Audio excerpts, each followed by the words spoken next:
Morning.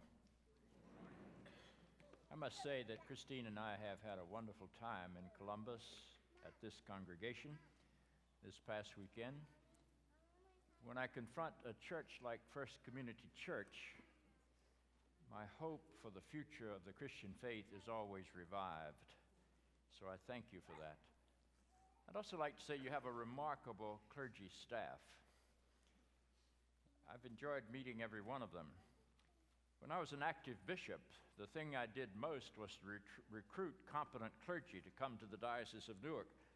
If I were still in that mood, I would try to recruit every single one of them. We would have the Diocese of Columbus. There is a saying in the church that the more purple you have on, the holier you are. So I want you to look at the purple. The remarkable thing I've experienced about your senior pastor is that he is so personally secure, he allows everybody around him to do their thing, to be themselves. That's a remarkable gift of leadership. Thank you for that, Dick. I'd like to take you into a story in the Gospel of John this morning because John has been the focus of our weekend. It's a fairly familiar story. You will know parts of it, I suspect. But the story is traditionally read as a confrontation between Jesus and a wayward woman. I don't think that's what the story is about at all. I think it's the story of a potential marriage between two groups of people who are deeply separated and divided. Let me set the stage. This is chapter 4 of the Gospel of John. Jesus is on a journey. He's on a journey from Judea back to Galilee, and the only way you can get from Judea to Galilee is to go through Samaria. And so he is on this journey. The text tells us that it is 12 noon, high noon, the sun is hot. He is tired, he is sweating, and he comes to a well-known well. It's called the well of his ancestor Jacob. And there at the well, he meets a woman, a Jewish man, a Samaritan woman at a well. Now, if you were Jewish and knew how to read the scriptures of the Jewish people, you would know that the well in the Judean world is sort of the Jewish version of eHarmony. This is where people go to meet their potential spouse. And every Jew would have known that, because if you go back and look at the story, in the book of Genesis, Abraham sends his servant to find a wife for his son Isaac, and the servant goes to a well. That's the marriage place. Later, Jacob, looking for a wife, goes to a well. That's the marriage place. Still later, Moses, looking for a wife, goes to a well. That's the marriage place. Every Jew would have known that. So you have the drama of a romantic setting, a potential marriage setting, a Jewish man, a Samaritan woman. And the conversation begins. Jesus says, "Will you give me a drink?" And she immediately recognizes that this is more than just a request for water and that there are some serious barriers between them. So she cuts to the chase and she says, "How is it that you, a Jew, ask me, a Samaritan woman, for water?" Now, who are the Samaritans? The ancient Jewish people were always divided into two distinct camps.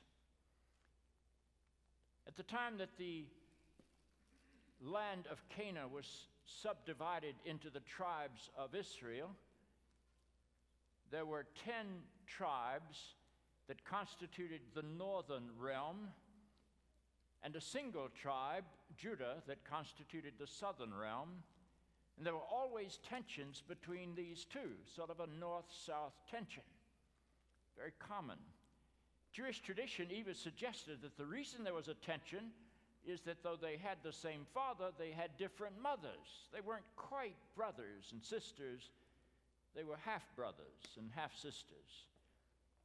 But that tension was always there. King Saul and King David and King Solomon managed to keep the Jewish nation together. But after King Solomon died, the tensions that had always been present began to fray and fall apart. And Solomon's son, a man named Rehoboam, refused to make any concessions to keep the nation unified. And so the 10 northern tribes, under a general named Jeroboam, so we have Rehoboam and Jeroboam, the Boam boys we call them, and they separate. The northern tribes secede from the southern tribes, not exactly the way it was in the United States. The northern tribes did the seceding. And then they immediately went into a war. And the northern tribes won. And so they established themselves as a separate nation. And from that point of view, they were always two people, Israel and Judah, southern kingdom versus northern kingdom. There was lots of tensions, lots of rivalries. You're always more of a rival with somebody who is closest to you. This is why in athletics around the country, it's always the primary rivals that you dislike the most. I haven't seen anybody in Ohio today who thinks the University of Michigan is outstanding. So you always have these rivalries. In Virginia, where I lived for many years, it was the University of Virginia against Virginia Tech. And nothing good could come out of the other. We had lots of stories, you can use them, about Michigan. Do you know why they have artificial turf at Virginia Tech's campus? It's because the homecoming queen ate all the grass.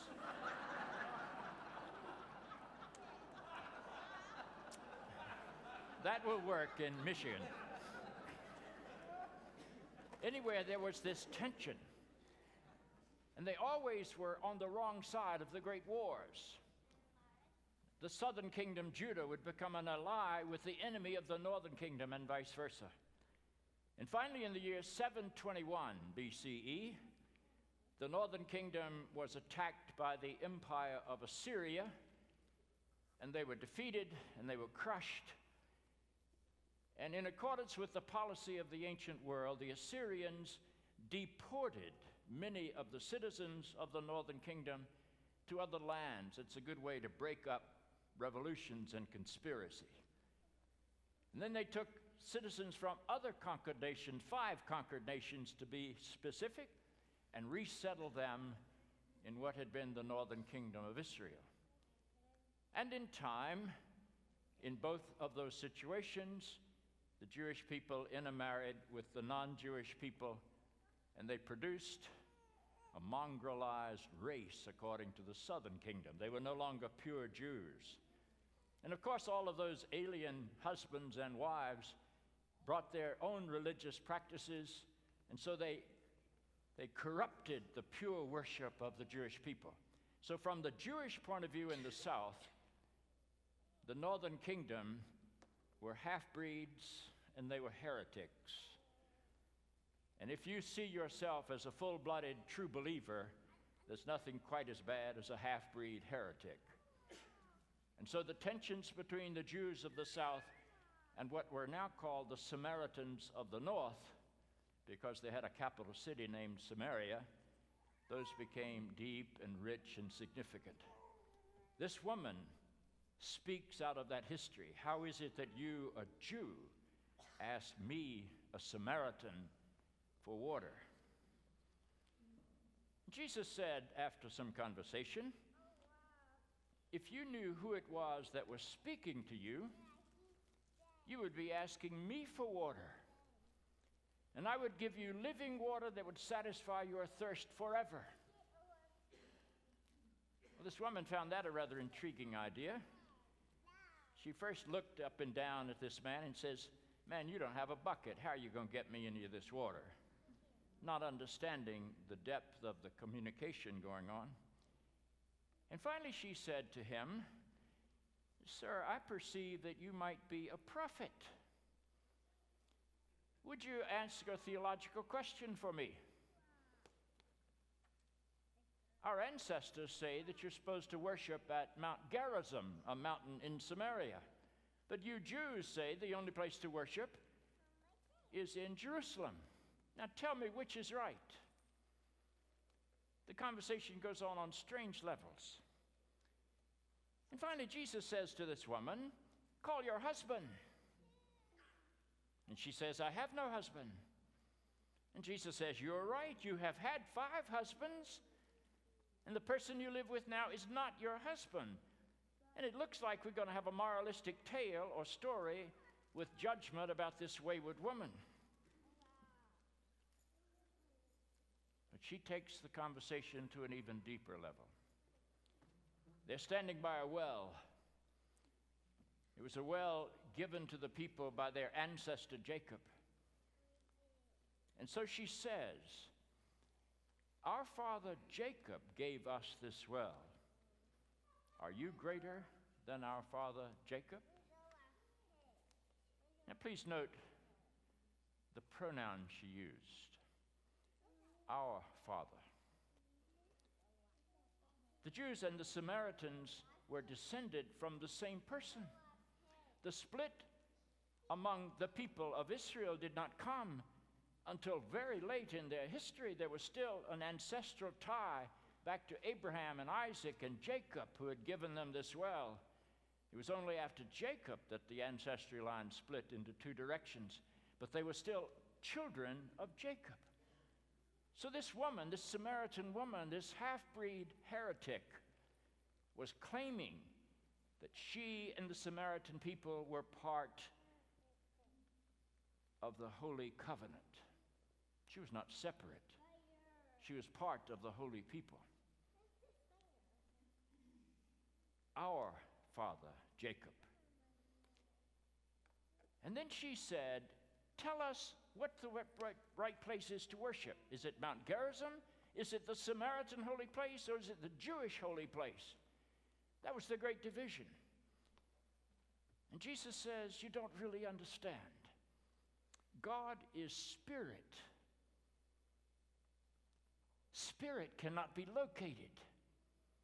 You can't confine spirit to the temple in Jerusalem. You cannot confine spirit to Mount Gerizim. God is spirit. And everybody who worships God must worship God in spirit and in truth. It was a remarkable answer.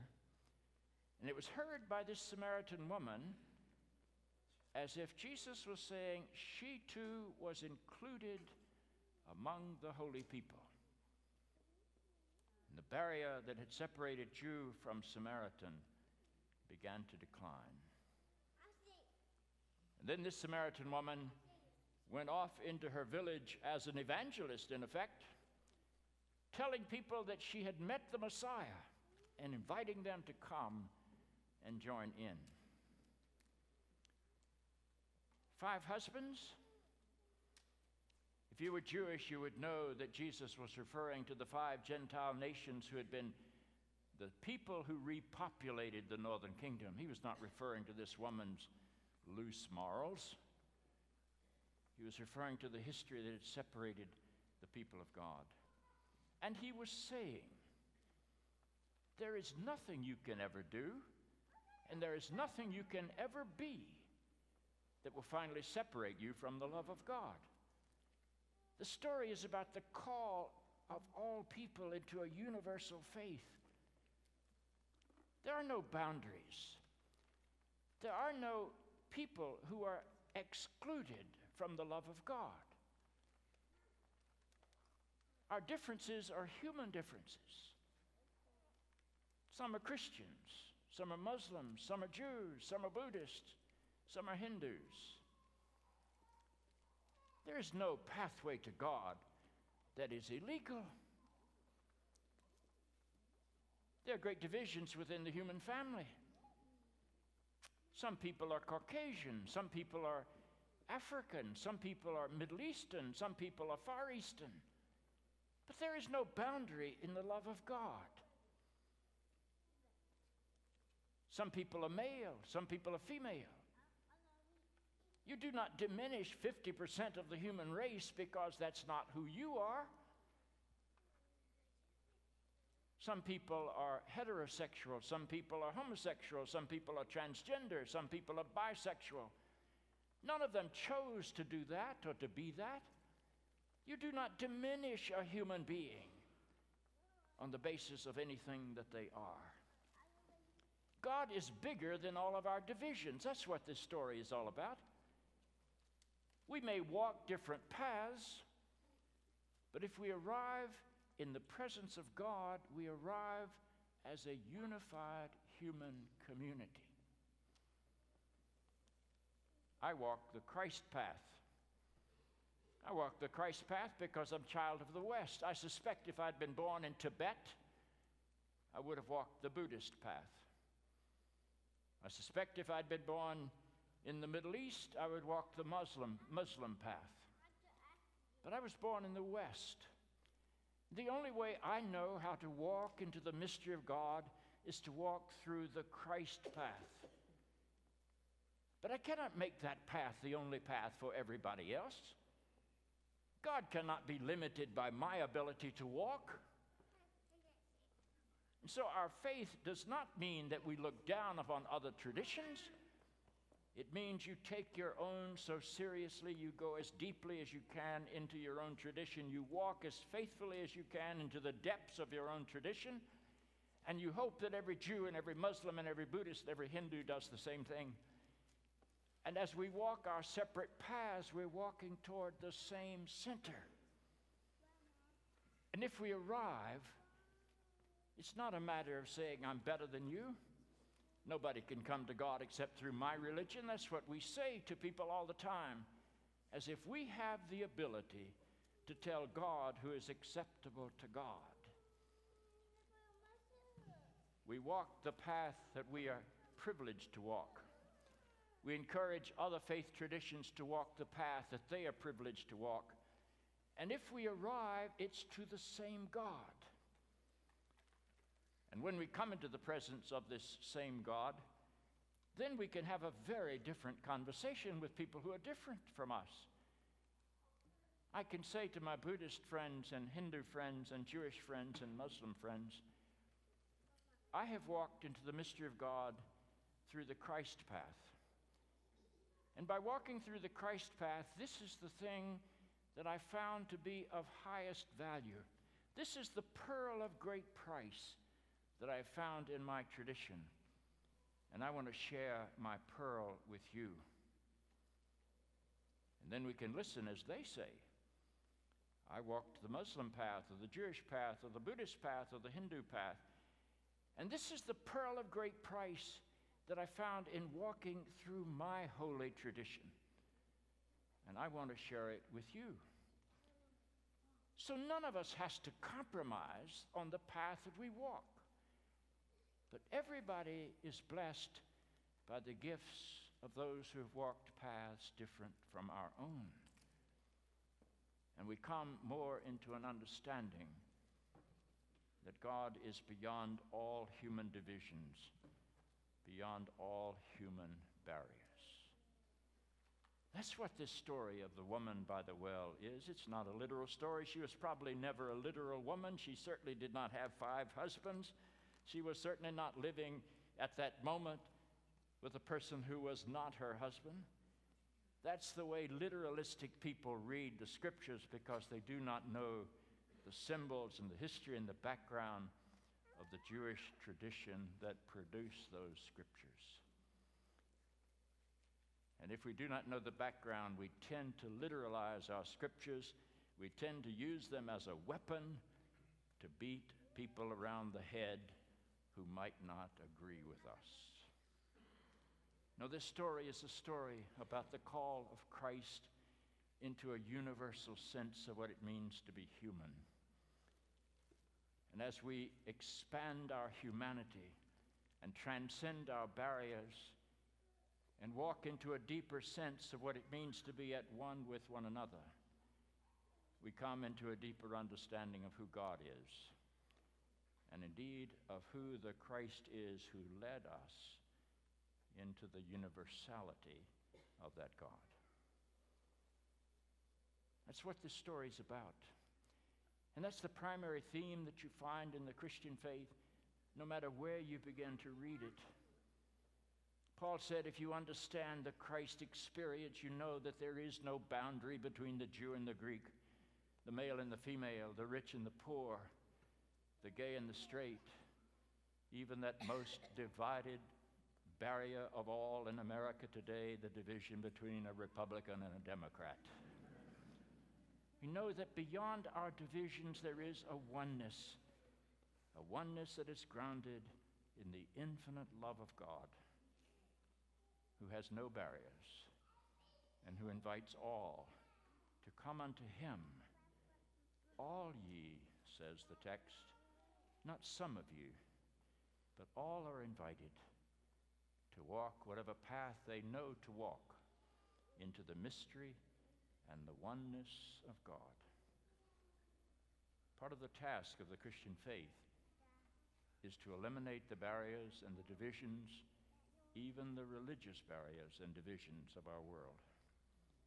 The Jew and the Samaritan become one inside the love of God. So do the black and the white, and the rich and the poor, and the conservative and the liberal, and the Christian and the Muslim.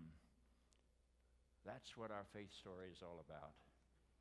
So we go out and we live into the meaning of a universal community bound together by nothing less than the infinite love of God.